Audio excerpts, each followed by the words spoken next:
Eyeless Jack. Eyeless Jack is a creepypasta character originating from a 2012 horror story. He's a mysterious stalker who likes to diabolically lick organs.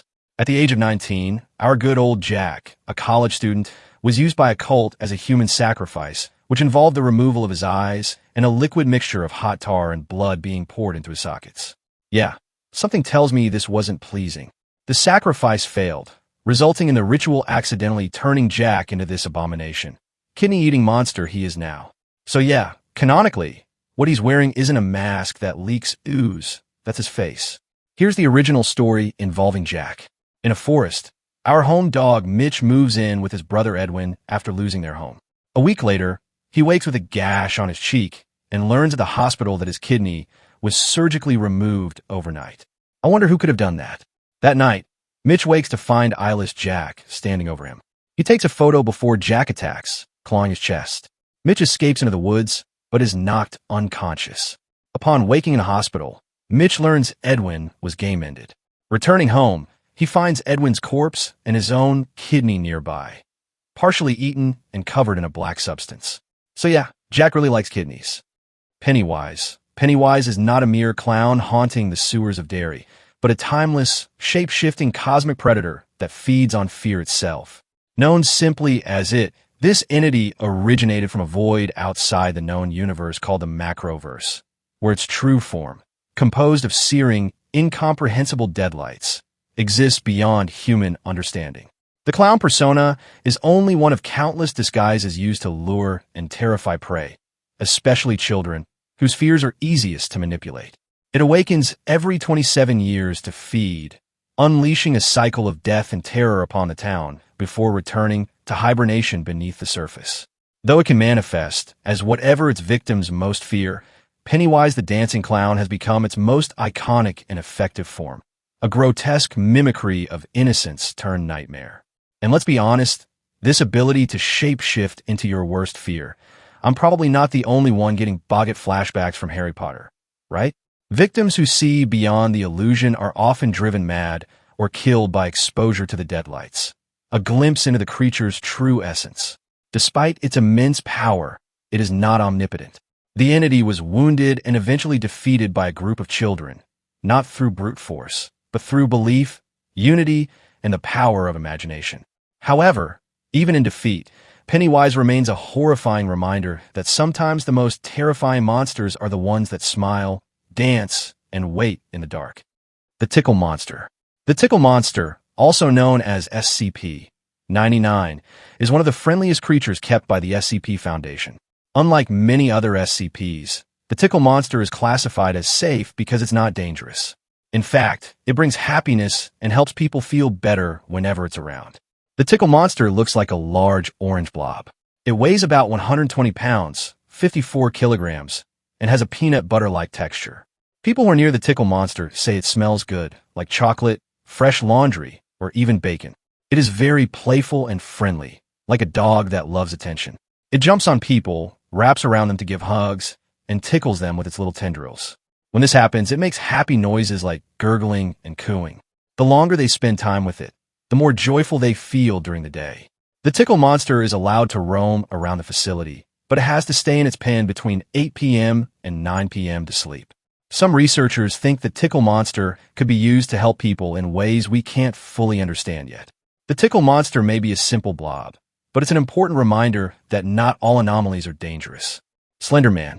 Slender Man is one of the internet's most infamous urban legends and creepypastas, known for stalking, tormenting, and driving his victims insane. An extremely tall guy who should have picked a career in the NBA over lurking in the woods. Also, being faceless and dressed in a black suit, he lurks in the shadows, causing paranoia and mental deterioration in those he targets, trying to steal his 8 crayon drawings.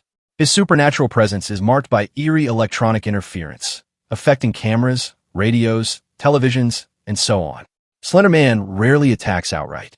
Instead, he slowly drives his victims insane, appearing when they are most vulnerable. While his motivations remain a mystery, he is often associated with child abductions and brainwashing people into becoming his followers. But thankfully, that's fiction. With several games behind his belt and an absolute dog movie, Slender Man has earned a permanent place in internet horror history.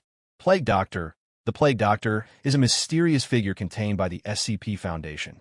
It looks like a doctor from the 15th or 16th century, wearing a long black robe and a creepy bird-like mask. But these aren't just clothes. The mask and robe seem to be part of its body, though no one knows exactly how. SCP-049 is obsessed with curing something it calls the pestilence. No one else knows what this disease is, but the Plague Doctor believes it's real and that many people are infected. When it finds someone it thinks is sick, it performs surgery on them, but this always kills the person. Afterward, it tries to bring them back to life, creating zombie-like creatures called SCP-049-2. These creatures sometimes move or make noises, but they are not truly alive and fall apart over time. Even though the Plague Doctor is scary, it is very intelligent and can speak in different languages. It talks in an old-fashioned way and truly believes it is a doctor. It can explain medical ideas and treatments from history, though most of them don't work. The Plague Doctor is usually calm and polite, but if someone stops it from curing people, or if it talks too much about the pestilence, it becomes angry. The most dangerous thing about the Plague Doctor is its touch. If it touches someone with its bare hand, they die instantly from a heart attack. Because of this, the SCP Foundation keeps the Plague Doctor locked up in a secure room and only allows trained researchers to interact with it under strict supervision. It claims to have been curing the pestilence for hundreds of years, but there is no proof. Even though it looks like a real Plague Doctor from history, it is something far stranger.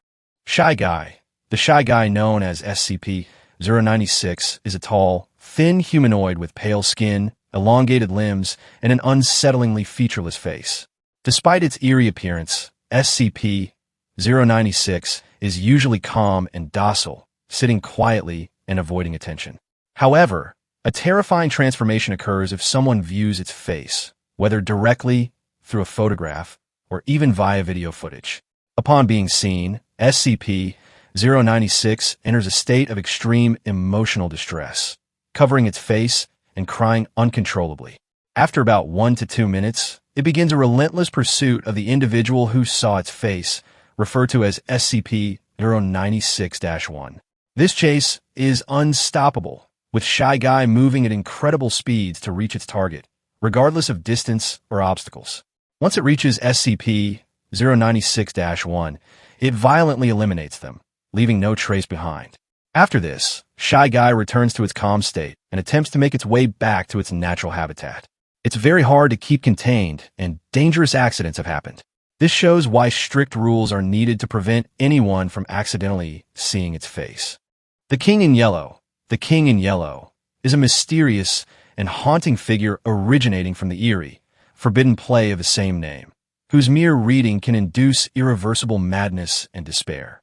He exists as a spectral, enigmatic entity associated with decadence, nihilism, and corruption. Shrouded in ragged yellow robes and wearing a pale, expressionless mask, the play itself is infamous. Reading past the first act drives the reader slowly into insanity, blurring the line between reality and illusion, and bringing forth the unsettling presence of the king himself.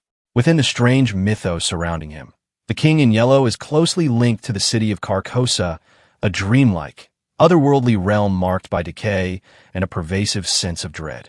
His appearance signifies the collapse of rationality, morality, and order, plunging victims into despairing delusions and existential terror. His influence spreads subtly yet relentlessly, infecting minds with dark obsessions, visions, and paranoia, ultimately leaving them trapped in a cycle of madness and ruin. What makes the King in Yellow truly terrifying is how little we understand of its origin or true nature. He does not attack or directly harm his victims. Instead, he patiently erodes their sanity, leaving them utterly broken and lost in their own distorted perceptions.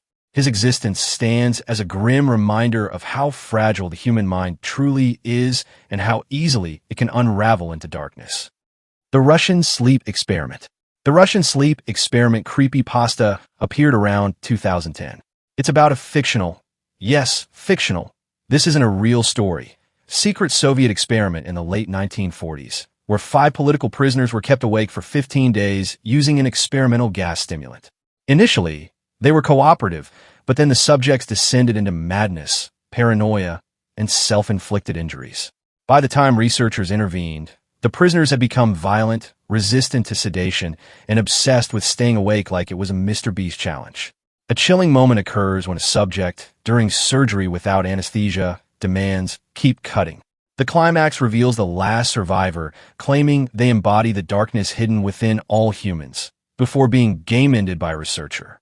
Also, no, this picture isn't real.